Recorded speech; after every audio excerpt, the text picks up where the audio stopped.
much for coming here today and showing your interest in learning more about Minecraft servers. I'm going to hand it over to John and Jaina, who can introduce themselves, but I just wanted to point out the obvious that we will be recording it today. If that's okay with everyone, we wanted to be able to share it with those who haven't been able to come in today. Yeah?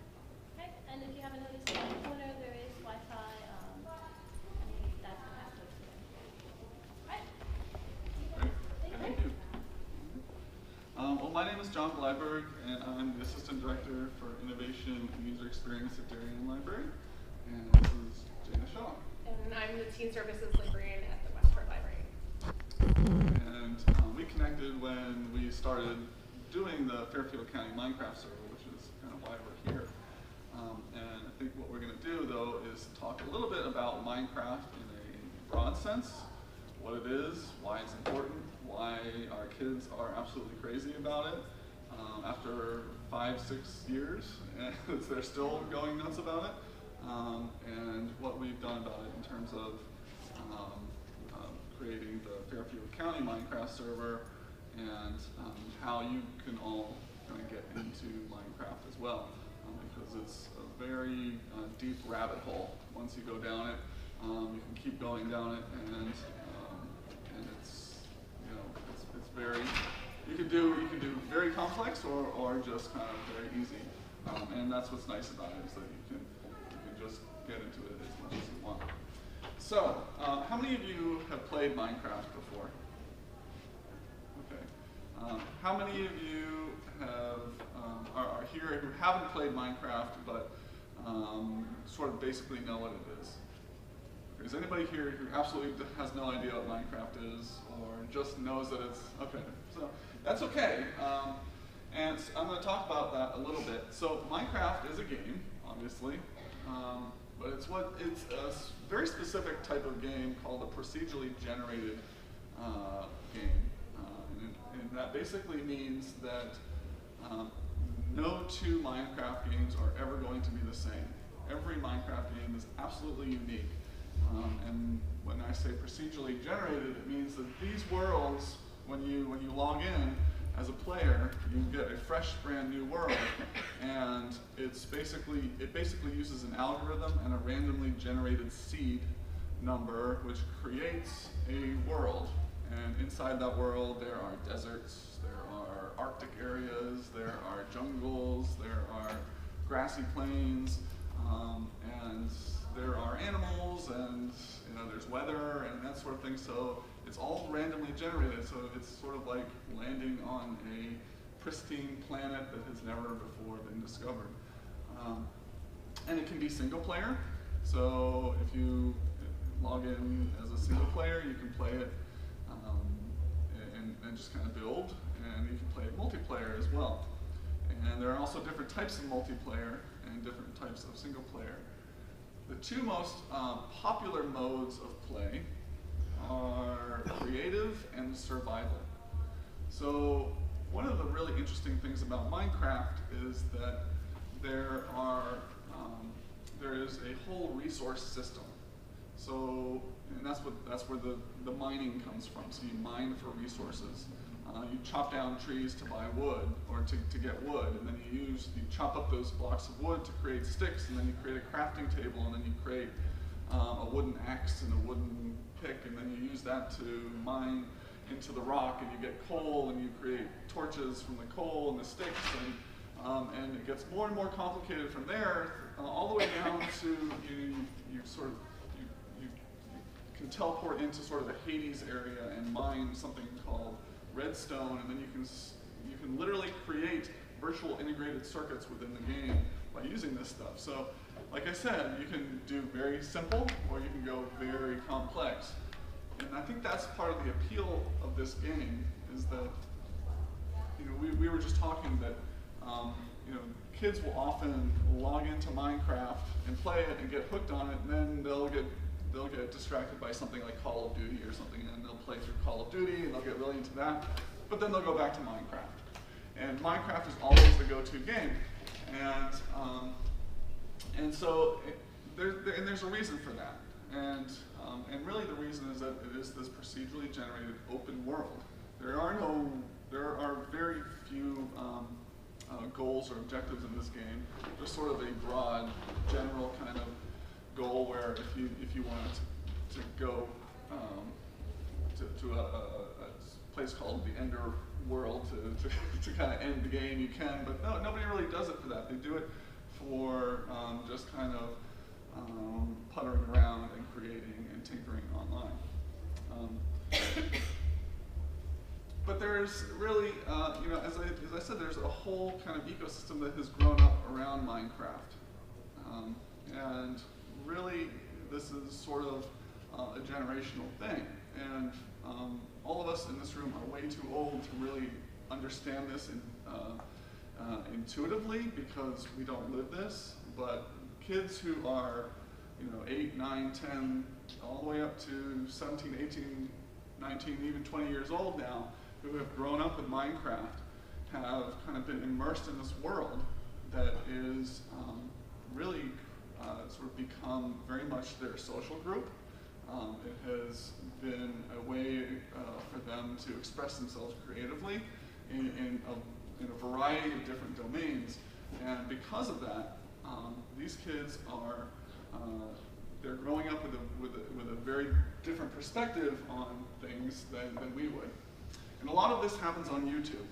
So if you go on YouTube and you search Minecraft, let's see, at the time of this, there were 47,500,000 results. And I would say the vast majority of these are just kids creating Minecraft videos. And basically they usually download a little bit of screen capture software, and they fire that up and they go on Minecraft, or they use a program called Twitch, which I'll talk about in a little bit, and they screencast, and they have their little headphones and their headsets on, and they're just, sometimes they'll be Skyping with their friends, so they'll have a whole, you'll watch this whole video, and to you it just seems like, it sounds like a couple of kids in your living room playing a video game, chatting back and forth. But for them, this is a very important mode of discourse in that they're sharing their Minecraft experiences, and there may be something that happens that they think is just absolutely fantastic, and they all kind of gather around it, and this is just their way of sort of trading videos. Maybe we used to trade stamps or something. They trade Minecraft videos and put them online. And I mentioned Twitch as well. So Twitch is a program that you can run in the background while you're playing Minecraft.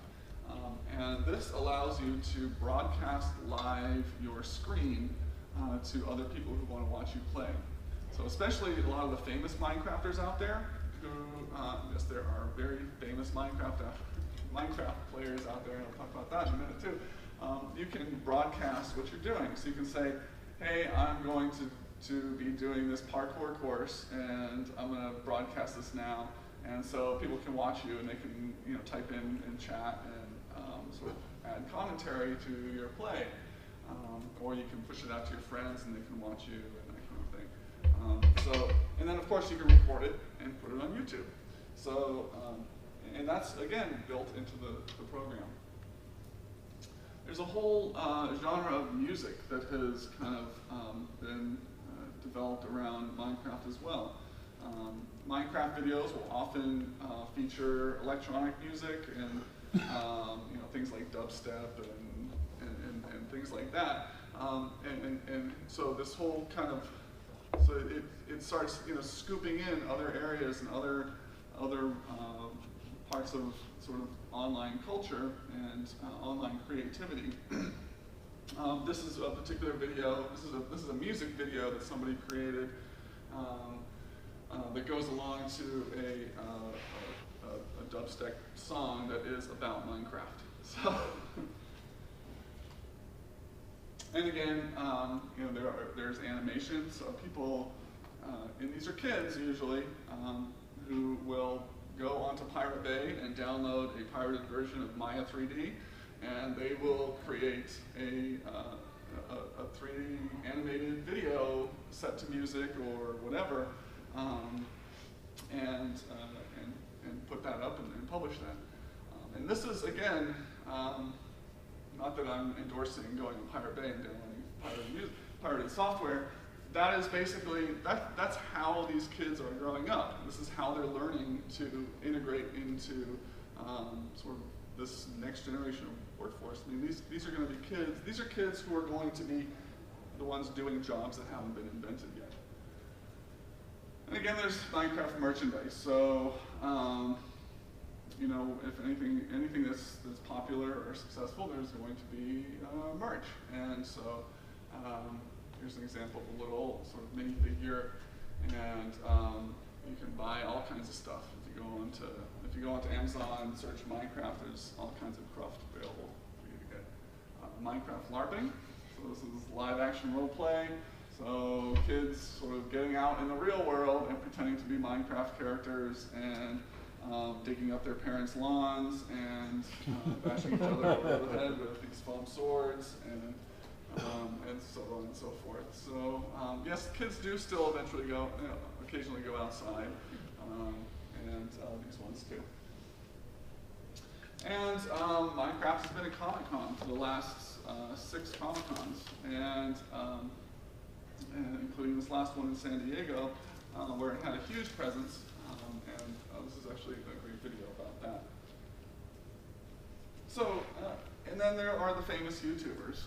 So, and when I say famous, I don't mean like, you know, sort of, I mean, yes, it's niche famous, but I mean, they're really, really famous. So, here's probably the most famous Minecrafter. He has 11,357,440 YouTube subscribers. So that's a lot of subscribers. And you don't know who this person is, but these people do, and when he logs into a major server, it is like, you know, he's mobbed. I mean, it is like paparazzi central, you know, all these guys are, all these players are just, you know, like guys on the server. You know, over almost 3 billion views of his videos. So, you know, that is, you know, it's this hidden kind of world that we don't really know much about. Here's another person who I think is really great because she kind of talks a lot about you know, what it's like to be a woman in gaming, a young woman in gaming, and has been very vocal about making sure that you know, gaming and games in general are sort of gender neutral, and has talked a lot about that. And she has 3.5 million subscribers and over 1.2 billion views. And then, so that sort of gives you a sense of sort of what this world is like and how large this world is, and relatively hidden, because we just have, as adults, we just haven't chosen to pay a lot of attention to it. We're going to get back to this in a little bit. This is our Fairfield County Minecraft server webpage, but it's fcminecraft.org, and we'll get to that in a little bit, as well as that. So at this point, I'm going to hand it over to Jaina, who's going to give you a quick, brief intro to the server, and then we'll do a tour. Okay, so we started the server, I guess we launched it officially 2 years ago.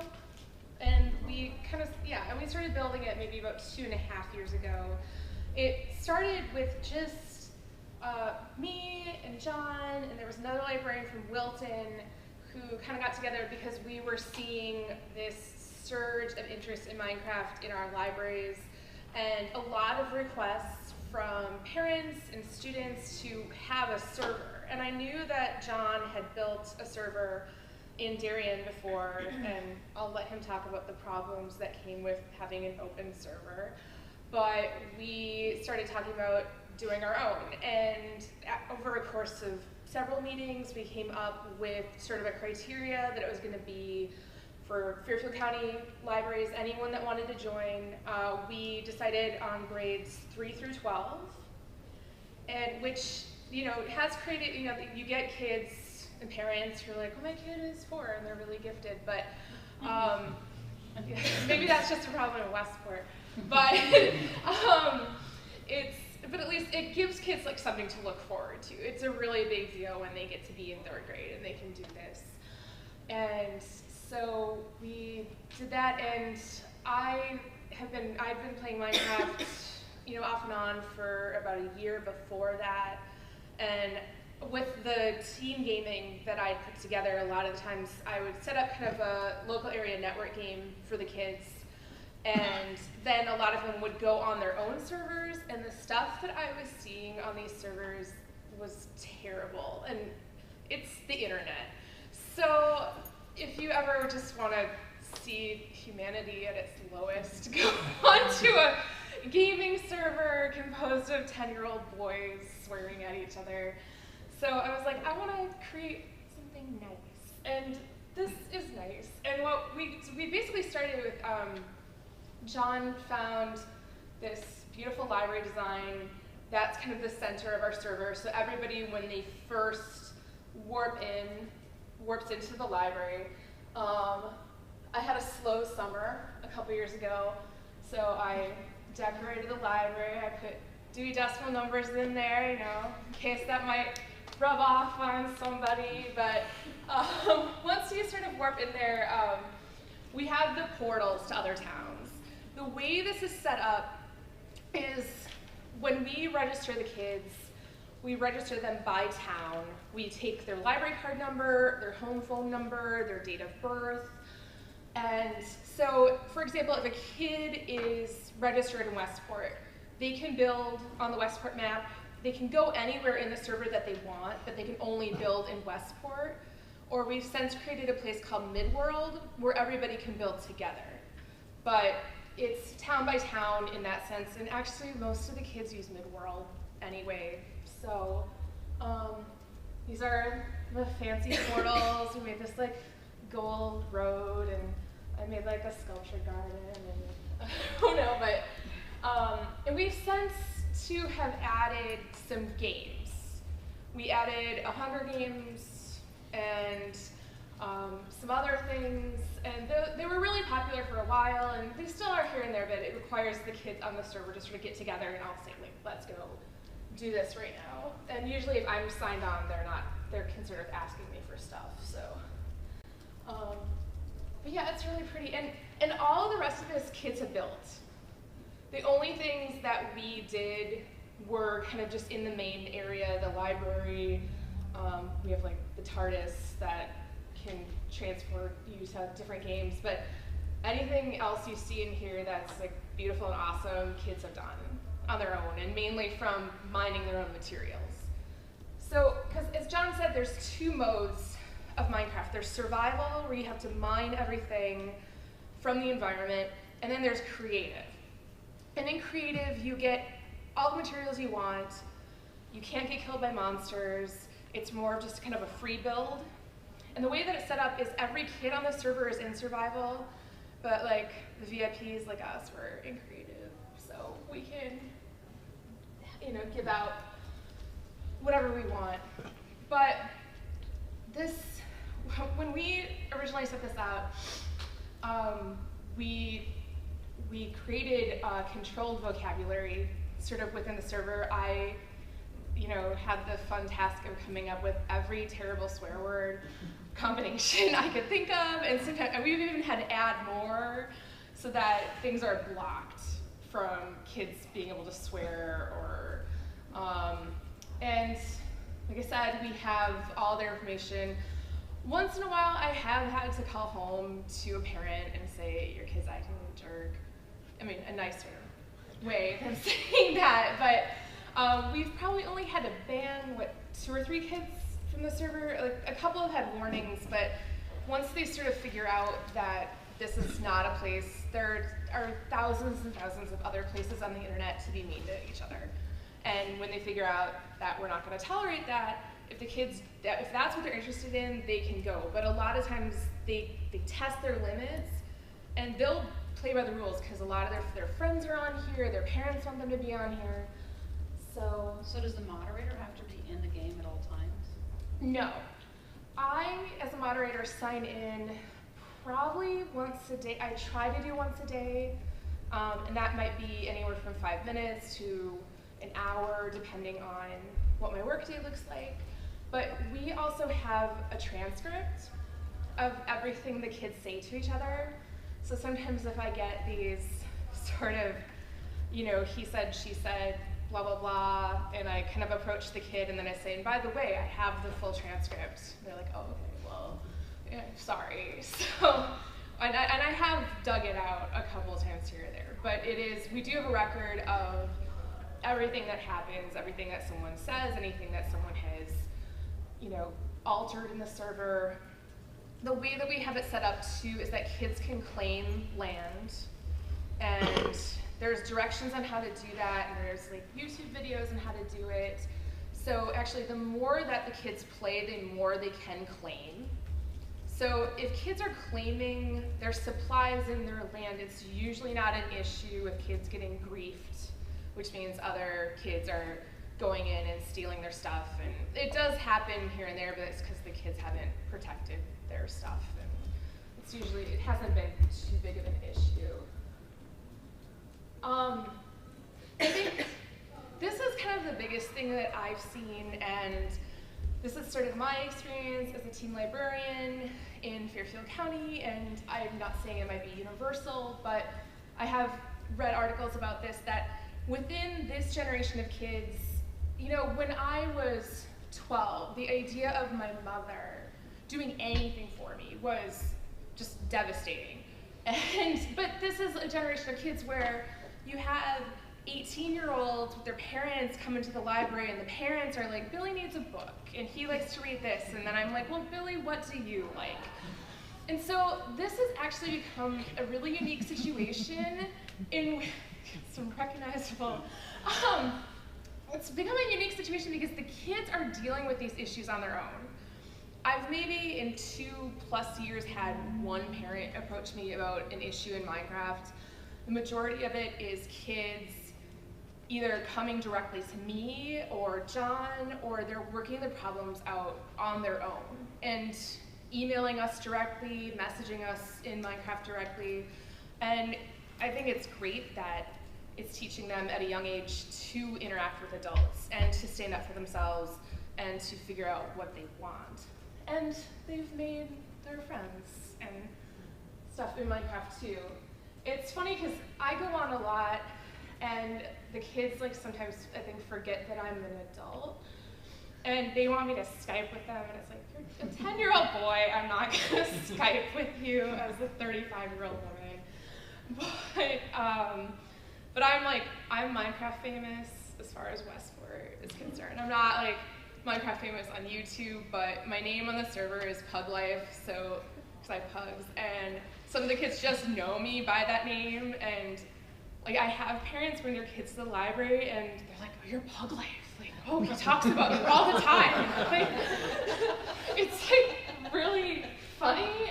And so, yeah, but this is, you can send messages to each other in Minecraft, and this is often what my inbox looks like when I sign in, is I have these like, you know, 10 messages of like, so-and-so stole my stuff, or so-and-so was mean to me. And if you, I think with this, like this kid emailed me like 4 or 5 times, but by the time he's like, oh, he apologized, don't kick him off the server. It's like they've worked out the problem on their own.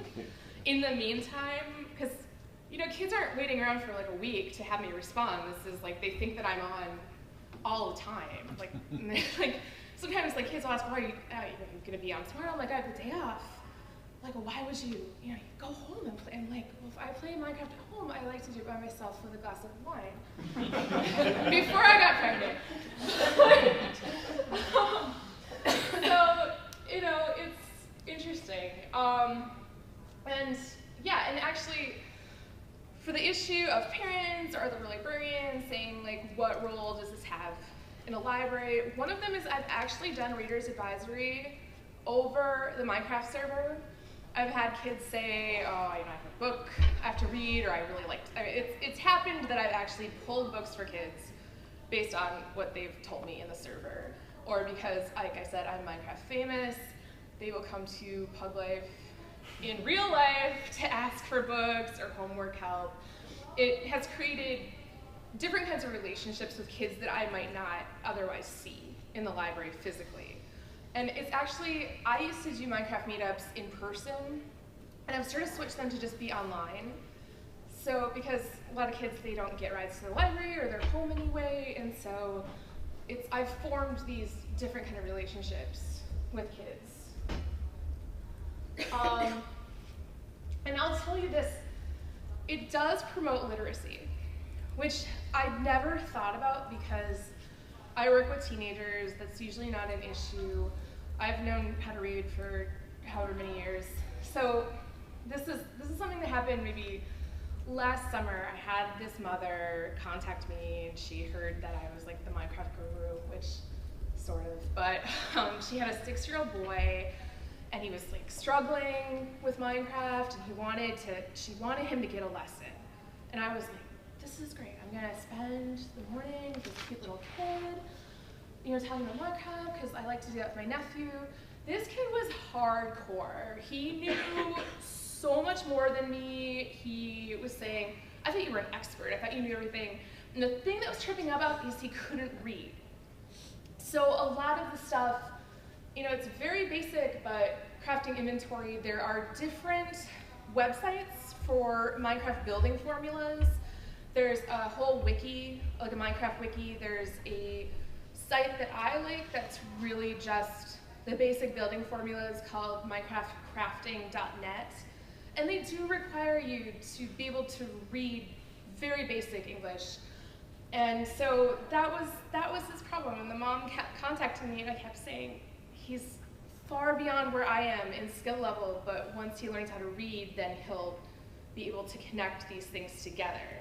So it is, I think a lot of kids are actually picking up some basic reading skills before they even get to school, and to the point where they're learning it because they're playing this on their own at home.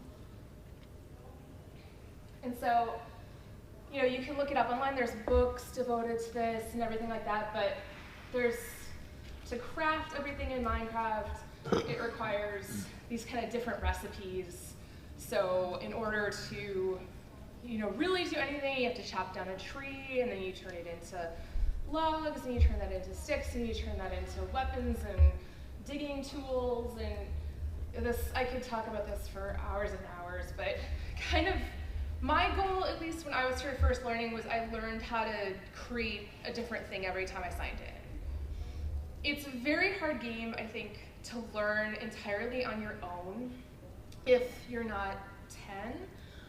But my best advice to librarians is, this is a great opportunity to grab a kid and say, how do I play this? When I first did a Minecraft program, I really didn't know what I was doing. And God bless Tucker, this kid, he's 16 now, but he took pity on me, and he took me aside. He's like, Jaina, I'm gonna teach you how to do this. And he kind of gave me the idea of everything you're supposed to do the first night that you're in Minecraft, everything you need to get set up. I've learned a lot from other kids, YouTube videos, of course. There's everything you need is either online or within the mind of a child. So, yeah, John put this in, and it's the production tree of for example, here's leather, which you get from killing a cow. You get steaks too. It's not just leather. But then you can turn it into all these outfits, or you can turn it into books. So, and kind of my way of getting to the kids in Minecraft is, because I'm in creative, I give stuff out to them, which is a mixed blessing, because this is how I've created a relationship with kids. They see me on the server, Pug Life, they know, and they know that in order to get stuff, they have to interact with me in a nice way. And if kids are being really demanding or being jerks, I make them say please, I make them type in complete sentences. And it's funny because I totally have kids that stand up for me in the server and stop bothering her, be nice, she'll get to you. But of course, yeah, so this is what happens, the Westport schools and stuff are off today, so there's a lot of kids signed into the server, so now anytime they see John or me online, they're gonna like try to teleport to us and get things from us. So I mean, my best advice as a librarian is learn how to play it. I think there's a lot of stuff you can get away with as a librarian without knowing much. I ran an anime club for about 5 years with having like very little knowledge of anime and just having the kids kind of talk to me about it. But this is actually something that I think it's best if you know what you're doing. And it's not that hard once you kind of get the hang of it. This taps, and actually, I mean, I play it on my own now. This taps into this deep place where I had like an obsession with SimCity and theme park and things like that when I was younger, playing Super Nintendo or whatever, because it is a sandbox game and you can just create different things. Like you can make a whole farm system, which is what I like to do, and then I like to name the animals and train dogs, and you know, there's other kids that just like to beat each other up and get stuff. But yeah, so we can show you the server now and answer questions and yeah. Okay. Do you want me to walk around? Yeah, Okay. walk around. All right. So where we are right now, and this is one of the players. Yes. So because it's a holiday, they're on today. So it'll be, you might see a few of our regulars. So this is the library, and can you see that right? Extra lights You up want to turn front. that front light off. And as Jaina said, you know, she did a great job of making sure that everything is got some good Dewey classification. So this is a library, and here's our reference desk, and let's see, our children's area, and so you can see that when you first dropped into the server and you've just registered, and the process for registering is that you have to have a library card. Candy is I think, a 9 or 10-year-old girl from Reading. So she's a little, I'm just gonna say hi. So you have to bring your library card in. It has to be a valid library card. So it makes sure that you get kids will get library cards just to do this. And you come in and you register, and we have every library that participates has access to a shared Google Doc, and in that Google Doc is a spreadsheet, and there's a tab for each town, and each tab has a list of all the players. It has their first name, last name, library card, home phone number, and their birth date, because we need to be able to know when they turn 18, and we basically remove them from the server. Yeah, and here's something that you'll see happening currently, and this happens a lot, is kids really want to be admins on the server, and then I explain to them that, you know, it's library, like right now it's John is the main dude, and then everyone else, our librarians are moderators, but we don't have any kids as moderators. Most of the kids that, I was just talking to John, like most of the kids that asked me to be moderators, like I would not trust them with any sort of power whatsoever, but it's also the kids, I have gotten some of the most like intelligent emails from 10-year-old kids pleading their case to be in charge of the server, and they want to apply for a job, and that's something that we might consider in the future, but for now it's just us. And, you know, I mean, it's not like we're holding them back from anything, but Right. yeah. And in fact, we have had players who, when they get older, usually high school age, you know, sophomore, juniors in high school, they're still playing, and they're more mature, and they have started to broaden out into the more technical aspects of Minecraft. Sort of redstone creation, which is the sort of integrated circuitry I was talking about. They started running their own servers. They know a lot of the admin tools, like WorldEdit, which is sort of a tool that admins can use to kind of make mass edits on the server with blocks. She just ate a cookie, I think. And so, so at that point, you know, if they're still interested and they have sort of a track record of maturity, then we've kind of promoted them, and there are different levels. Like anything, you know, the system administrators in here will know about permissions, and everything that you do in Minecraft requires a specific permission. So even eating a cookie has a permission associated with it. So we can be very granular about that.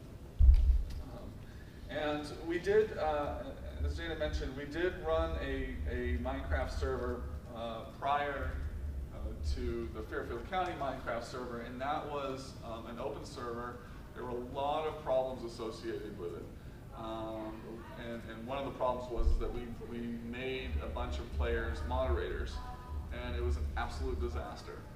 So, you know, and while we were away, they would, you know, totally abuse their power. They would kick players off just to be jerks, you know, and it just, it became a really toxic environment. One of the other problems with that server was that it was open, and we had made a decision, well, what could be wrong? You know, what could go wrong? We'll just make it open to the world and let our players join. The problem is that it was open to the world. And so, you know, word somehow got onto various Minecraft websites that this is a server that you can join, and we had all kinds of random people on there, and at one point it got really bad because there are sort of client-side hacks that you can use to create. Stop on fire in protest. Candy is a very. Does that mean she dies? No, she's all right. She stopped burning. She's got armor on. But she, yeah, she's got armor on. Anyway, so it really kind of came to a head when somebody had started logging into the server and used a client-side macros to build swastikas all over the server. And at that point, we shut it down. We were like, nope, we're not going to do this. So, so that's why we went to what's called a whitelist system. So, the Minecraft server software that we use supports a whitelist. So, and basically that means you cannot log into this unless an admin explicitly whitelists your username so that you can log in. And at that point, you can log in. And in that way, that's how we control who logs in, who doesn't. And then we create permission groups based upon the town that you belong to. So if I'm a Darien player, I get put into the Darien group. If I'm a Westport player, I get put into the Westport group. If I'm Candy, I get put into the Reading group. So there's, and that kind of, and those groups govern where. I want to be like Hug Life.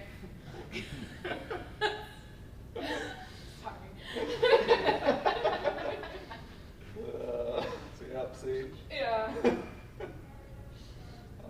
Yeah, Jaina is definitely Minecraft famous. So anyway, so that governs where you can build, and you can build in. You cannot build in this world, which is the sort of central spawn world. There's Viking suede. We have rabbits kind of hanging around, and but you can go into your towns, and this is a sort of this is Portal Row. You can hear the portal sound. So this is Westport. It's in orange, so you can't really see it. There's Darien. So I can just go in here, and I'm in the Darien world. And so all of this, she's following me in here. So all of this has been built by, and it's nighttime in Darien. There are day-night cycles. A day-night cycle is 20 minutes. So I'm actually going to use my godlike powers and make it daytime. I'm also going to fly. Whoops. And nobody's going to be able to follow me, and they're going to be mad. So this is, you can see, this is sort of the area that has grown up over time, and people's constructions in various places. And so people who are from Darien players can come and build here. And that's what this looks like.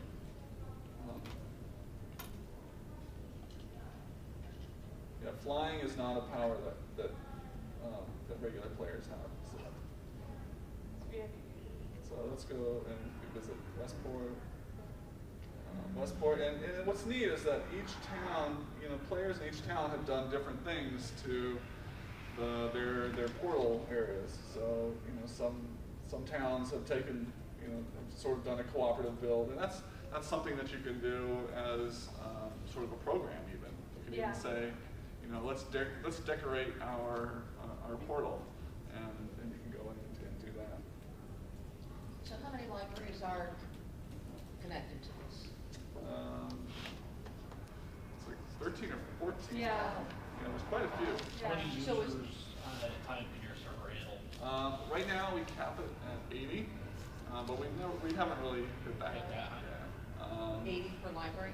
Or 80 total on the server, but it hasn't been too much of an issue because there are kids that sign in on a regular basis. They're kind of always on, but then as far as, if someone's doing a program or something like that, you might have like 20 kids from Wilton on or 20 kids from Westport, but we haven't maxed out. We do have over 700 kids registered right now, which keeps going up. And actually what's kind of nice is on our homepage, like fcminecraft.org, you can actually see who's signed on, which I think works against me, but I check it because then sometimes, I don't go on if there's nobody on there, because that's just me playing Minecraft at work and getting paid for it. But this way, I'm like, I'm interacting with kids, or like sometimes there's some kids that are particularly needy where I'm like, oh, I can't deal with pixelators right now. Right. It's like, yes. But yeah. So when you said that somebody went on and made swastikas in your public server, I forget what you called it. Is it like some kind of third-party script that they use to make that? Right. So if you have your server that you have now that's locked down, they can't use those scripts? Well, they could, but because it's locked down, we know who the players are. Every block placement is logged, or block removal, or any time you interact with the world, there's a log of that. So we can go back and see who placed blocks, who removed blocks, and if there's an issue, then we can deal with it, and we can also roll back. So then that's a plug-in for the server. Do you monitor the logs to control what they're putting out there, or do you have? I mean, you said sometimes you only go in there for 15 minutes. Mm-hmm. Is that enough time to see what people are doing? It's not enough to really do a full, tour of the server. But I can guarantee you that if there's an issue, some kid is going to tell you about it, or you're going to be mailed about it. Because the kids they're hyper vigilant, and they know that they have over time sort of developed this sense of stewardship for the server, and if there's somebody on there not behaving as they should, you're gonna know about it. If you remember being 8, 9, 10, if you're into something, that's that. I've read every single Babysitter's Club book, and I was really obsessed with whatever video game I was in. So this is their thing right now. Besides school and maybe a sport or something like that, they know everything in this server. They know everybody. They know every formula. This is how I'm famous.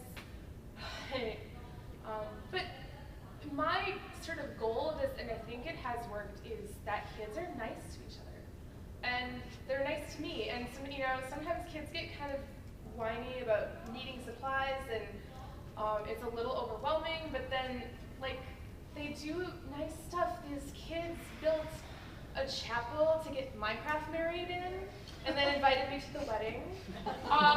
The other day, a kid had me teleport to them, and he and a bunch of other kids had built a house for pub life.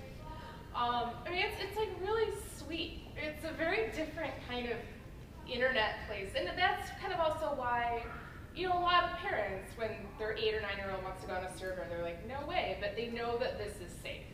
They know that we're going to be monitoring it, and the kids aren't going to get bullied, no one's going to swear, no one's going to randomly kill them and take their stuff. So I'm really proud of what this has become. So an example. Yeah. Sorry. Can't you block the survival mode so that the kids can't kill each other? And Yes. Yeah. So that's a great question. Yeah. And I can talk about that a little bit when I get to the technical end of things. But that's the ability to kill another player is called PvP, which is player versus player. And you can assign that permission in many, many different granular ways. So you could say this area of, just this 10 by 10 area of blocks is where you can do PvP, or you can say I have a whole world where PvP is allowed, or just disallowed in an entire world. So there are a lot of different ways to approach that. And what I was going to mention is that there was an issue the other day where a player actually came into the library with, I don't think I told you this, came into the library with his mother, and the mother complained, it was on the weekend so I wasn't there, but the mother complained to the circulation desk that there was a bully on the server, and this person was declaring war on her son and some other players, and so I was able to go in, and he had left me some mail as well, so I had full, I had a lot of information that way, and so I was able to go and review the logs and kind of search for this player's name and see, what this person had done, and yes, this player had been a little bellicose and was just sort of not sort of acting within the spirit of the server, not doing anything horribly bad, but I did ban that player temporarily. And I said, we're going to ban you for half a month, and when you come back, we'll talk about sort of what is expected of you. So there are little things like that you can do, and to just kind of work with your players to kind of give them a sense of what's allowed and what's not. We have a temporary jail too, which is actually the upper floors of our library. And this is why I don't want to hand out this kind of power to 10-year-old kids, but the jail's up there. So as a moderator, we can temporarily jail someone, whether it's just for a minute or it can be for a few hours or something like that, so that, if the kid does sign into the server, they will automatically warp to the jail, and then there will be a message like, you're jailed for, fill in the blank. So, and don't we wish we all had those in our library? Yeah. Are there any costs to the players? No. But they do need to have their own account. That's the only thing is, and an account is probably what, $26. Yeah, it was 25. But that's total. I mean, the software is free to download, but it just requires, $26 to get a username. And I know that some of the libraries have actually created, public kind of usernames that the kids can use when they're physically in the library. The other issue too is a lot of kids, especially the younger kids, have the Pocket Edition, which comes on, you get it on an iPad or an iPod or a phone, and it's unfortunately a different version of the game. So I actually have the $15 Pocket Edition I bought for my iPad, and then I have the $26 one I bought for the computer. So a lot of, if the kids only have an iPad version or whatever, they can't play on the server. But then, if they do come to the library and we, sometimes I'll let them use someone else's login or something like that. Yeah, that's the one thing. I mean, but most of the kids have that account because they've already browbeaten their parents into getting them that for Christmas or birthday or whatever. And honestly, that's the biggest bang for your buck you're ever going to get with your kid if they get really into Minecraft, because it's a one-time thing. There's no in-app purchase. It's not like you have to. It's just one time. Yep. Yeah. There's no upgrades or anything.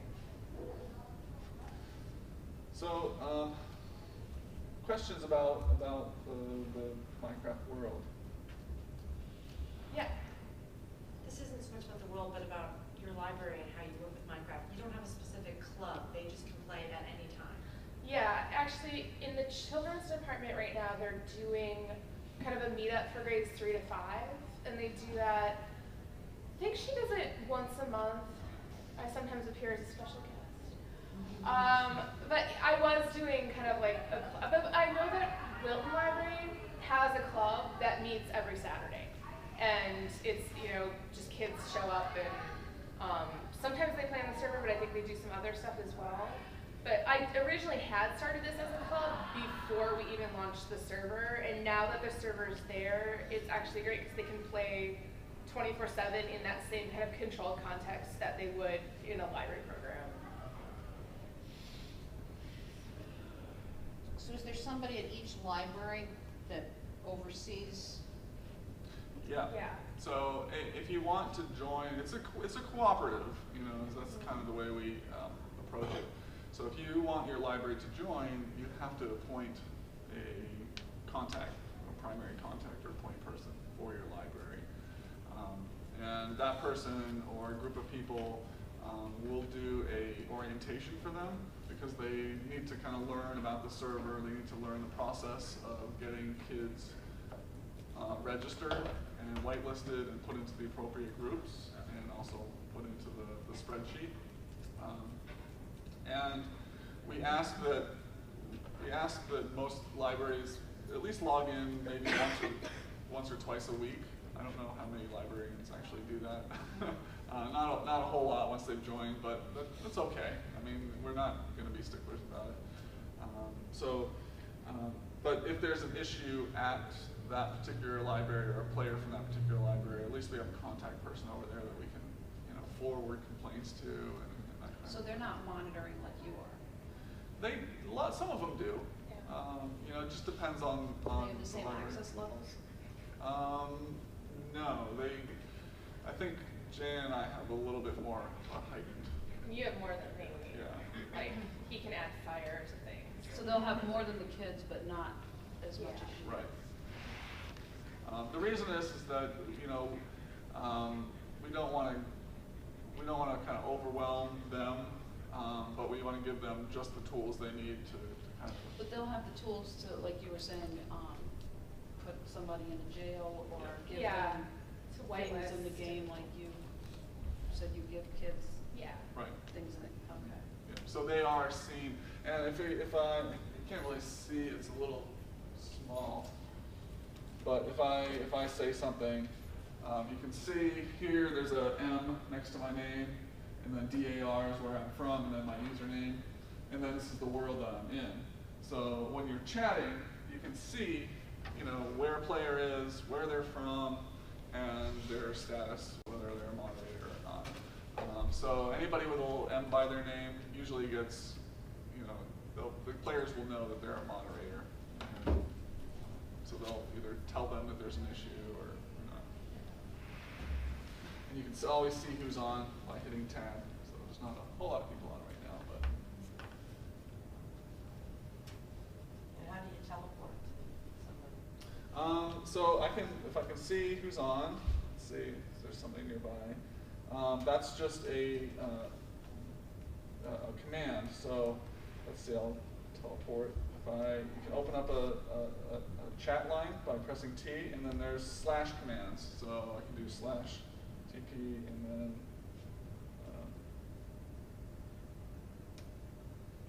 teleport to this person. And there's various. He's being chased by a spider. We've, within this Google Doc that we share with everyone, we've put together a spreadsheet of just kind of the basic commands, like how to whitelist, how to jail, how to chat. But, there's some other stuff that if I forget it or I don't know it, I just look it up on the internet. Like the Minecraft Wiki has all the basic commands for this kind of server. And a lot of times kids will know it and just tell me. I play Minecraft a lot, but I don't know what these kids know. I don't know how to do stuff with redstone and make circuits. I don't know. You don't live it? Huh? You don't live it? I don't live just it. play it? Like, I do have other things I do at work. I think like some kids think that's all I Right. do is like sit on the Minecraft server, and it's like I wish, but sometimes I do have to answer Raptor's questions, and there's like this whole part of the game where you can enchant things with potions and books, and so you can make a sword. Where I don't know how to do that, and it bugs me. It's so many different steps. So I'll say I'll give you the supplies, but I don't enchant anything. You do it yourself. But yeah. So we just saw a pretty nice sunrise there. Yeah. So let's talk a little bit about, I'm going to disconnect here and just go down there for now. Talk a little bit about the website and then some of the technical aspects. So this is the website here, fcminecraft.org. And really we wanted to make a resource because I was getting a lot of questions from moms and dads and also from other libraries wanting to know what we were doing and how we were doing it, and also in players in the game who wanted to know how to protect their things and so on and so forth. So a website just seemed like the right thing to do. So you can see there's really 3 sections. There's this front page, which you can see who's on. And this is the total number of registered players. So we have 710 registered players, which is quite a few. You can see down here there's a list of our towns. So let's see, 1, 2, 3, 4, 5, 6, 14. We have 14 towns registered. And so if we go to the Players tab, basically there's a list of the moderators, who's on, server rules, and then some just basic tutorials that we've kind of linked in some videos. So, how to get connected, and how to protect my stuff. So here's a couple tutorials on how to protect your stuff. You can tell these are all This serves the same purpose as county or faction. So we really rely on this ecosystem of 10, 13, 14, 15-year-old kids to kind of do a lot of our work for us. But anyway, so we will point the kids to these tutorials, and oftentimes, when somebody gets griefed, griefing is a term for when you build something and somebody comes along and destroys it or steals some of the more valuable blocks from your property. We tell them to go take a look at this tutorial about grief prevention or claiming, which allows them to literally claim some real estate in the game. So they can say, all right, from this corner to this corner is my real estate, and anything I build in there, I have full dominion over, and nobody else can touch it. And they can go in, and they can actually give permission to other players, which will often happen. So they can say, all right, the 3 of us are going to be working on this, and you have access to my claim, and you have access to my claim, and we're going to build this house together, and this is going to be our house. So there are a lot of things that you can do with that. And then there's also another plugin that we use called Lock It, which basically they can build a chest, and then they can put a sign on it, and put their name on the sign, and then it locks that chest, and they can put their belongings in there. So there, like anything, there is sort of an in-game economy, and there are items that are worth more than other items. So things like diamond blocks or gold ingots and those sorts of things are harder to find than just a block of wood or a pile of dirt, which doesn't have a whole lot of value. But you don't want to necessarily be carrying all that stuff around, because if, whoops, you slip and fall into some lava, then all of your stuff just kind of pops out, and then you get thrown back to spawn, and you can't go and get your stuff back, and you lose all your stuff. So, so you have to kind of, there's that sort of planning element that is necessary for you to kind of do that. And so we give the kids tools to do that. Things like stables. Yeah. How do I create a stable that where I can basically put a saddle on a horse, and that horse then belongs to me, and nobody else can ride it unless I give them permission to ride it, so on and so forth. And as far as co-claiming, I've seen a lot of kids team up and do build stuff together, and there's kids in our server that have built a restaurant. There's kids that built a hotel. Someone built a jail, I think, of their own, and filled it with villagers. But you know, but it's cute because then like they when they get to know you, they are so excited to show off what they've done, and it's nice they work together. Yeah. Somebody built a railroad system. Oh, yeah. When you're initially building your world in the portal, do you recommend that you only have like say 1 or 2 people in charge of that, or? It's really up to, as a library, it's really up to you. You start a library who just joins the cooperative starts with a brand new pristine world, and so as you register players, if they get away from the portal area is protected, so they can't dismantle the portal, obviously. But as they get away from that, they can do whatever. So oftentimes, what I've seen people or players kind of complain to other players who are kind of making a mess around the portal, say, that looks really kind of bad, we should make that look better, Greenwich has a really nice portal, I can't wait for so it's, there's a little bit of a competitiveness there. And did you ever get to the point where you ran out of land?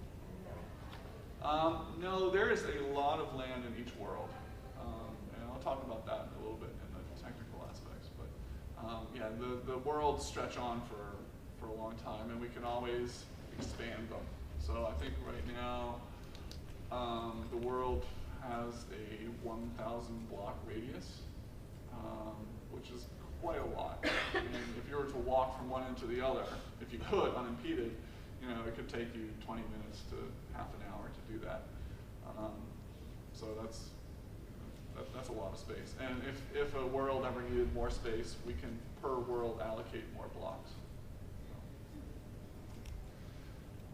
So let's talk a little bit about that. We have the parents tab, which is where we direct parents to about what, safety online, some resources that they can go to about Minecraft, who to contact if they have a problem. And then a libraries tab to talk about, for members and other libraries who are thinking about joining, or other libraries that want to do Minecraft servers. And then we have a server information page here, which talks about the technical elements of our server, which is just mcminecraft.org/serverinfo.html. So the technical, you can really sort of get lost in the technical elements of a Minecraft server. But I'll talk a little bit about sort of the easiest way to get started, and that would be if you have a Minecraft account, you can create a LAN game right from your game. So if I go on launch here.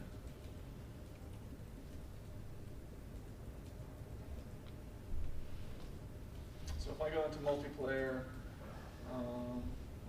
actually, where do we go? Single player. Single player, right. World. Let's see if we do that. And then once you're in, you press the C. Right. This is what I used to do before we had a server. Right. So I basically just built a new world there. So this is a pristine world. And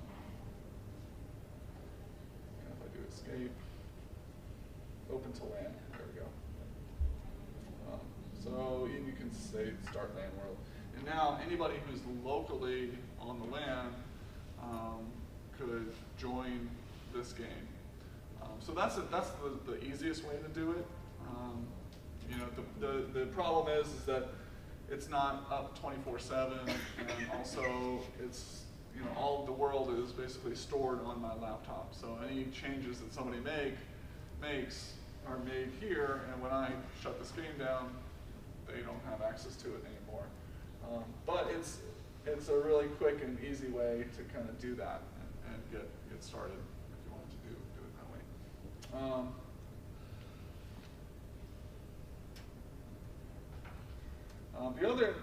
The next easiest way to do it is, whoops, .net. Next easiest way is to get Minecraft.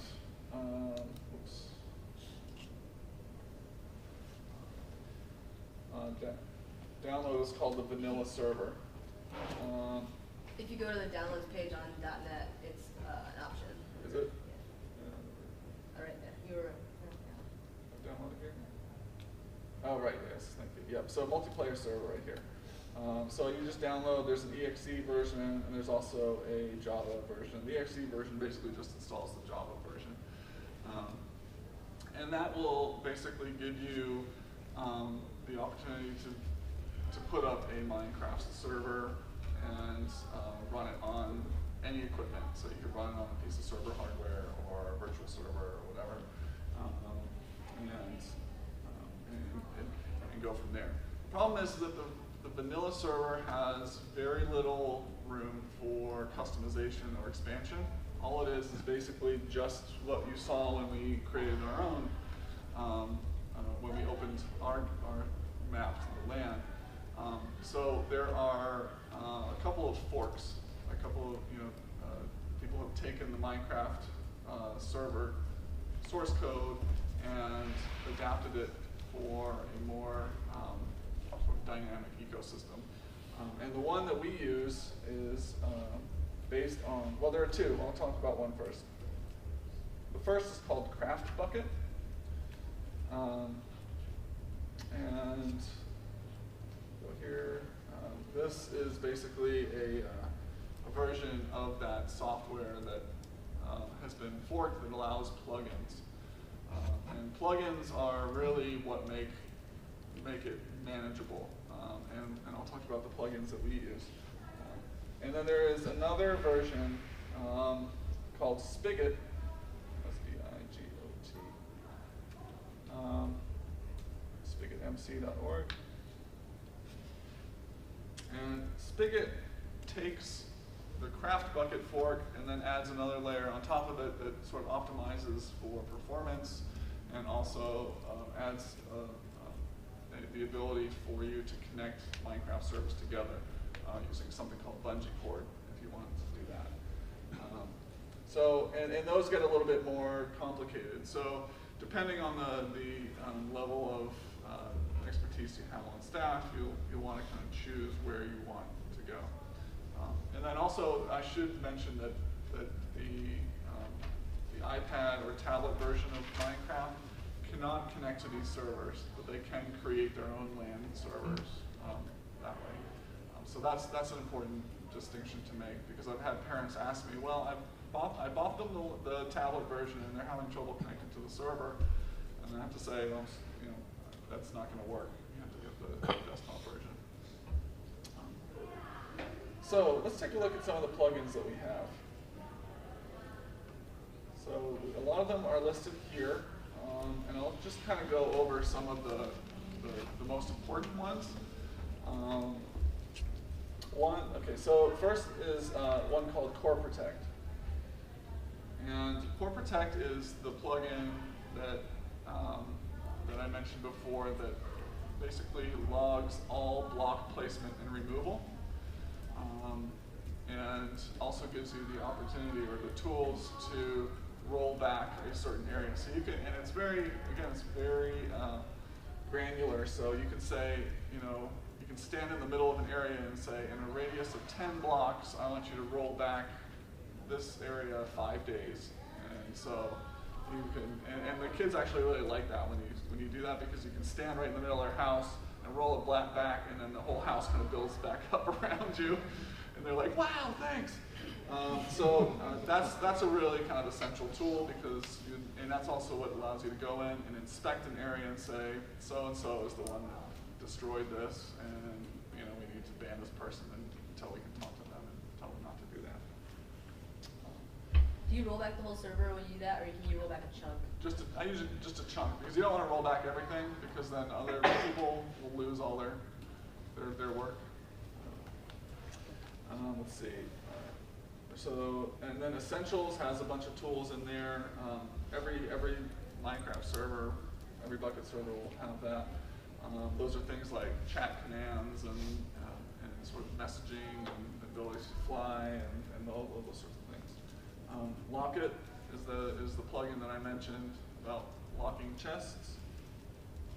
And then because we are a multi-world server, each town gets its own world. We use something called Multiverse, and so there's a Multiverse plugin that allows you to create additional worlds that players can travel to.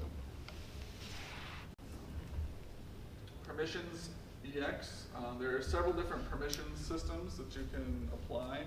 Permissions EX is the one that we settled upon, and that's what allows us to create groups for towns and different permissions based upon your access level. So if you're a moderator, you have certain permissions. If you're a super moderator, you have other permissions, and if you're an admin, you have even more permissions, or if a player, and so on and so forth. This is where we set which worlds you can do player versus player action in, because there are some places where we allow that, and it's very, very clear that when you go to the Netherworld, which is sort of a Hades-like world with lots of lava and stuff like that, player versus player is allowed there, and so that's all set in here. Let's see, and Stables is another plugin. Vault is sort of a piece of middleware that is necessary for a lot of this stuff. World Guard and World Edit are sort of these toolkits for allowing mass edits. So I could, very quickly build a pyramid without having to go and get a whole lot of, having to go get the resources and that sort of thing. I could create a bridge made of gold or whatever, and it gives you the tools to do that. And so as an administrator, those are the kinds of tools. Yeah. Why do you need those versus just being creative though? So if I wanted to create like a block that was 100 by 100 and it was hollow, and I wanted it to be made out of glowstone, I would have to place each one individually, right. And that would take me 15-20 minutes, as opposed to just clicking one corner, clicking another corner, and then creating the block, and it's there. And that would take me 15 seconds. So you can start building large structures very quickly with that tool.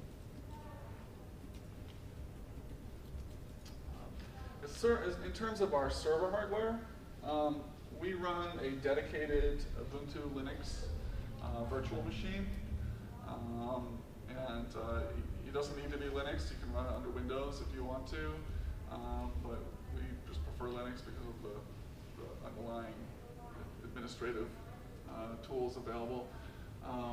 So it's not actually a 4 virtual CPU anymore. We decided we only needed 2, but it is kind of a memory hog. So we have about 24 gigs allocated, gigs of RAM allocated to it, and about a terabyte of disk space.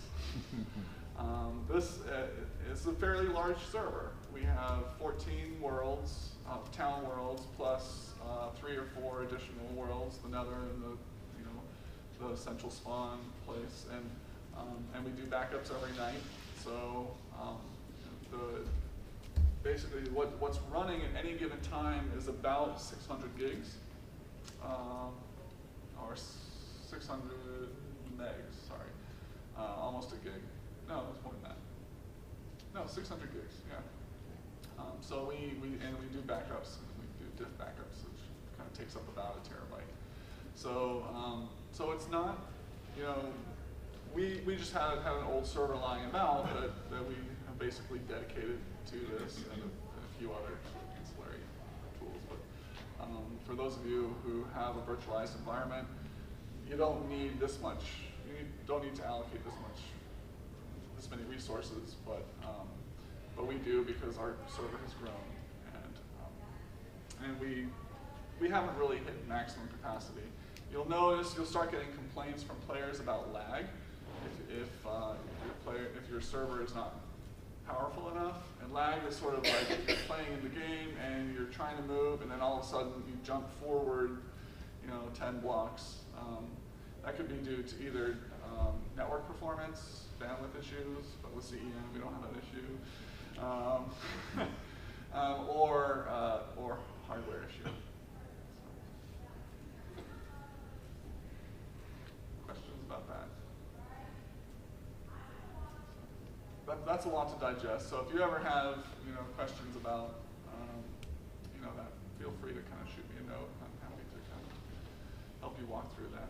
Again, it's a serious rabbit hole that once you go down, it's like I spend more time sysadminning this thing than the rest of our entire network. So that gives you a sense of how much time this thing takes up. But we don't have a very complex network, so it's not like we're doing a whole lot. How often do you do plug in like new stuff to add to the game or anything? Oh yeah, great question. In fact, there are a couple of plugins that have not updated this list. I just added a new plugin called Greenhouses that basically lets you create custom biomes by creating a greenhouse. So different biomes will grow different things. So in the desert you can grow a cactus, and in the jungle you can grow certain types of fruit, or in the nether you can grow mushrooms, and so you can create greenhouses that will grow different biomes, and then you use those in recipes for other things. So. Do like people bring them to your attention and say, hey, could you do that? Yeah. Or you just poke around and say, oh, that'd be cool. And Yeah, the players that know more about it will say, oh, can we get this plugin? And again, you have to kind of consider it carefully and look at the plugin and see, all right, it's all an open source ecosystem, right? So you look at it and you say, well, how many developers are on this? You go to GitHub and you say, how long have they been working on it? Or is it just sort of this kind of new, fad the developer is going to go away? And sometimes that happens. Sometimes, these kids are like high school kids and they create these super popular plugins, and then they go to college and then they're like, I can't deal with this anymore. And then Minecraft updates and then the plugin doesn't work anymore.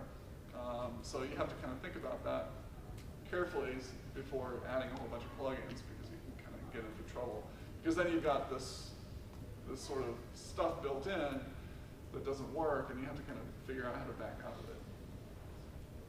I noticed earlier you had a screenshot with real reflections in the water. Is that a modification on the client side, server side? Yeah. I noticed also you've got a rules thing that says no client modification. Right. What goes into determining what's cheating and what's not?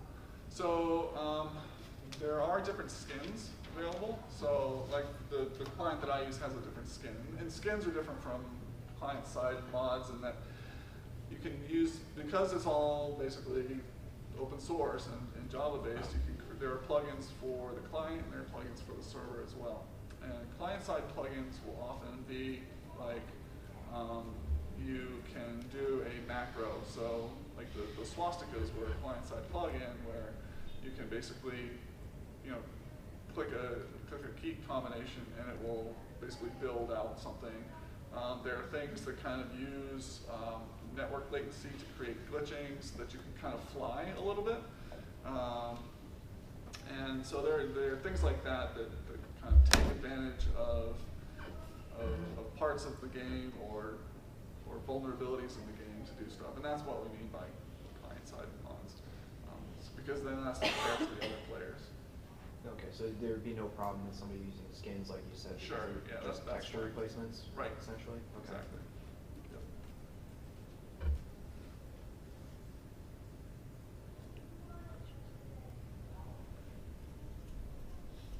Any questions for Jaina? Sorry, I was going to ask you actually how much, in implementing all of those plugins and setting up the server, how much coding is required, or how much of it is just copy and There's really no coding required, but you do, like, setting up permissions is sort of a tedious task because you have to look, and sometimes the documentation is terrible for some of these plugins, so the permissions hooks, or what, every action in the plugin will have a particular hook or an address. You have to kind of plug that into your permissions scheme and build that out. And sometimes you are not, the documentation isn't there, so all of a sudden, or a Minecraft will update or a plugin will update and change something, and all of a sudden the players are saying, I can't build, I can't dig anything, I can't do anything.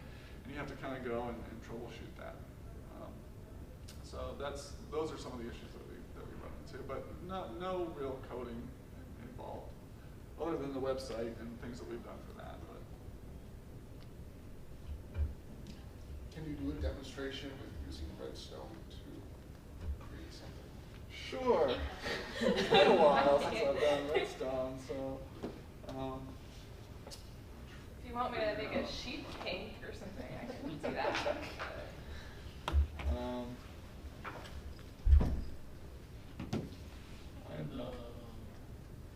In the libraries, do they put them on all public computers, like the we or just you can use those 4 only, or? We put it in our library. We haven't put it. We unfortunately don't have a team computer section. We put it on computers in the children's library, but not in kind of like the adult computer area. And actually, we just installed like a couple computers that are just kind of like for people to, play games or whatever on it. We put it there, but it hasn't been an issue too much because a lot of kids, come in with laptops, or we have it on laptops they can borrow too. So. So you don't restrict it to just in the library; they can play from home. Yeah, which is what's great, because then a lot of times, like latchkey kids or whatever, if they're home, then they don't have to get their parents to drive them to the library, or if it's like a Sunday morning or something or like this is the day they have off of school. Yeah. So like once you're whitelisted to the server, you can play it anywhere. You just have to individually add the server to every machine that you're playing.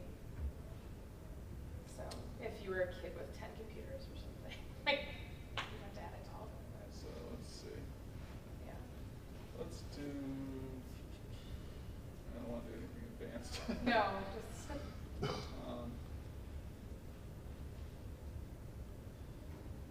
Stop machines. Yeah, so I am not the best with redstone, but all right. So here's an example of something with redstone. So here you would have, this is a dispenser right here. So you can fill it with anything really. Actually, this thing. Is that a sticky poster? Yeah, it might be. So like this could be used, for example, you could load this up with a bunch of arrows, and you could create a sort of a burglar system or a security system in your home, where you could have a pressure plate that then connects to this redstone, goes through these switches, and then shoots arrows out. So if somebody comes to your front door and they step on the wrong plate, you can shoot arrows out. And everything needs to be powered by these redstone torches. Wish I could find something a little bit easy. A lot of kids on the server have done these, like on their homes, they've done pressure plate doors. It's quite luxurious. It's like an automatic door, so once you don't have to actually open it like a chomp, you just stand there. That's kind of the most basic thing I've seen kids do. We did have a player who, about 4 or 5 years ago, we did a Minecraft Olympics. This was on the old server, and this kid basically constructed this whole elaborate system of redstone for this sort of, it was Minecraft kart racing, which was basically hop in the cart and then you push it forward, hop in the cart, and then the Minecraft, it's kind of took you through this kind of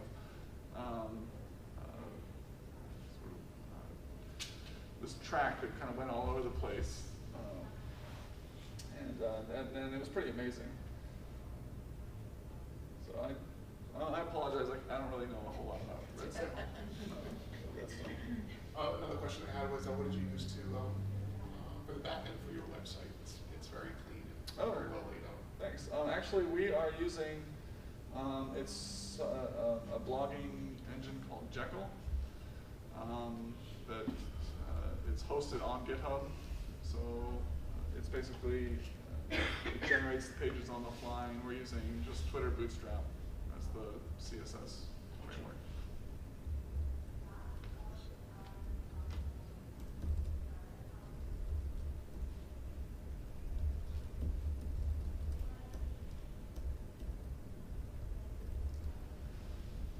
If there are no more questions, thank you all for coming.